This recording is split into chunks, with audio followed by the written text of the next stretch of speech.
Hello there and welcome back to DaveTech. In this tutorial, I'll be showing you how to download the FireSend cloner application to your Android TV, TV box, or Google TV. This method will use a code, it will be Swift, and it's going to work on any device running an Android operating system. You will need the download application for this method.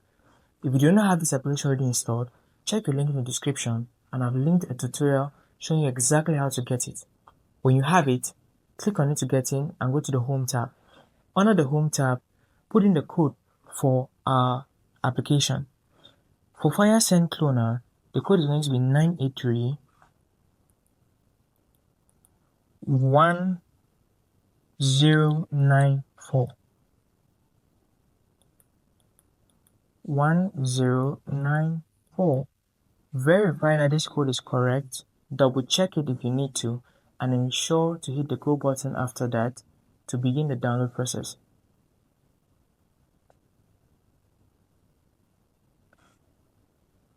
Now wait for 5 seconds and you'll be redirected to an automatic download. This download should begin seamlessly and waste no time. So as you can see, the file progress bar has begun to load, and be patient for the download to complete. If you're wondering what TV box I'm using, is a Sling TV box. It's one of the best TV boxes on the market.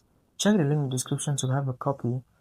And when your download is complete, click on the install button and you could delete the download package file if you want to. This is it for this tutorial. I'll see you in the next video. Like, share, subscribe, and if you heard value from this, tune into the next one.